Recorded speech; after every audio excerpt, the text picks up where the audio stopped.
The Middle East debate and the demonisation of Israel is sinking to new depths.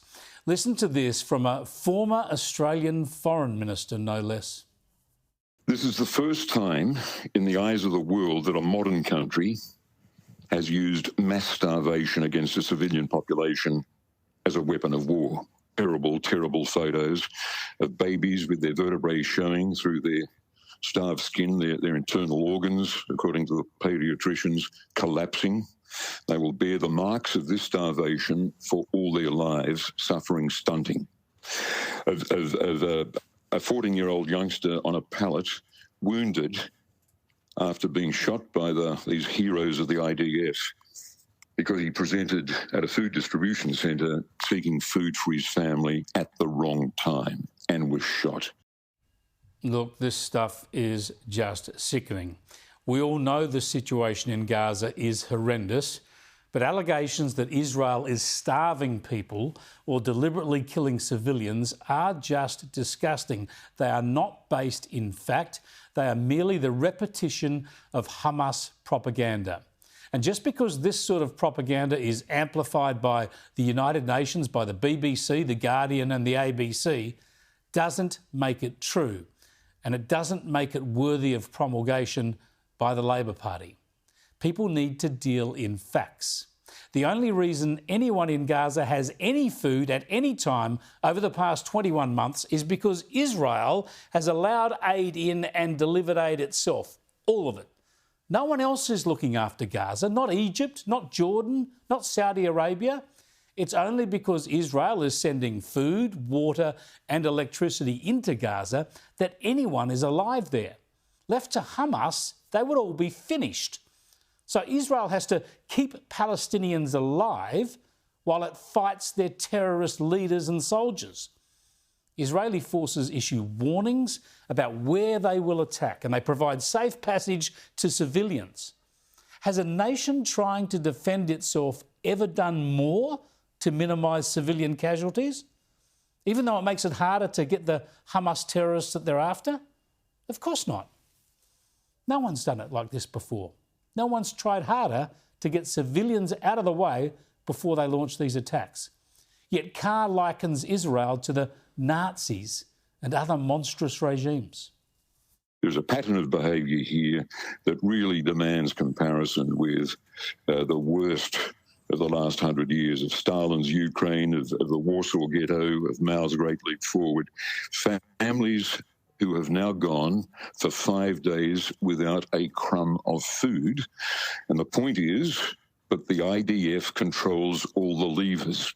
It controls food access, and it's opted to use its power, even on occasions, to shoot the people who are distributing the food. This is just vile. We know Hamas has shot people attending aid centres run by Israel and the US. We know Hamas has killed aid workers, but Carr accuses Israel of these crimes. This is anti-Israeli ideology turning facts and reason on their heads. Why would Israel shoot at the very same people it is delivering aid to? Hamas wants those aid deliveries to fail, so it can reclaim all aid deliveries from the United Nations, so it can profit from them and use control of the aid to control its people. This much we know, yet Carr, Anthony Albanese, most of the media and the broader left in politics, they all go with illogical claims because they suit their anti-Israel and anti-US agenda. The misinformation being thrown around is just terrible. Just take this one small example of late. It's a harrowing picture of a sick child in Gaza used around the world to prove claims of starvation, shown right around the world. Yet reports reveal a different truth. The child, Mohammed Al-Matuk, is indeed suffering terribly. He has cerebral palsy and other conditions. And of course he needs proper care, not war. But reports from the New York Post and others refer to a wider photo where we see Mohammed's older brother, Jude, in much better shape and obviously not starving. So while we rightly feel great pity for these children stuck in a war zone, starvation is not the issue. I've shown you lie after lie promulgated by the media and politicians, and they shouldn't perpetuate these falsehoods. The situation is bad enough without exaggeration and lies. We need the war to end, but we need to deal in reality. Israel handed Gaza over to the Palestinians 20 years ago, forced all Israelis out and gave the Gazans autonomy. Tragically, the Palestinians chose Hamas, and Hamas used tens of billions of dollars in aid not to improve their lives and deliver peace and prosperity, but to dig tunnels and assemble an armory to launch this war. Hamas has deliberately used the Palestinian people as human shields, cannon fodder and propaganda tools in its Islamist extremist campaign against Israel. So who started this war? Hamas, who did so by deliberately targeting civilians in the most callous and barbarous way.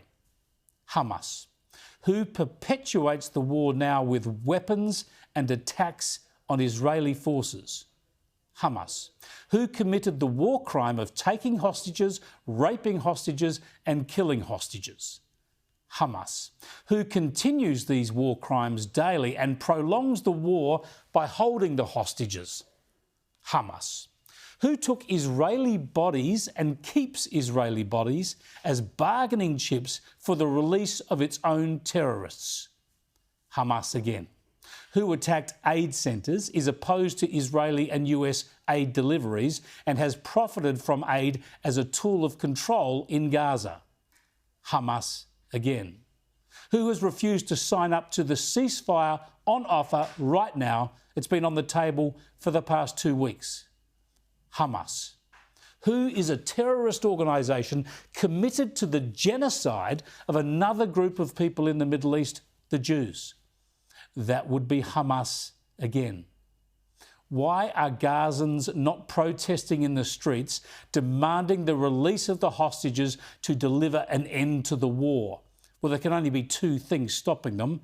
They either support Hamas or they fear Hamas. So who is deliberately extending the trauma and tragedy in Gaza right now? Hamas. Yet people like Bob Carr blame Israel. Imagine if all the international pressure from people like Carr and everybody else was on Hamas to release hostages and lay down their weapons. Imagine the difference that would make. Instead, as long as Hamas propaganda is repeated in the West, putting all the pressure on Israel, demonising Israel, well, that gives Hamas every incentive to extend the bloodshed and increase the trauma for everyone living the daily misery of Gaza. Talk of a Palestinian state is ludicrous. It is delusional. As has been clear for 21 months now, nothing can get better for the Palestinian people until Hamas is defeated. The useful fools in the West only delay that day.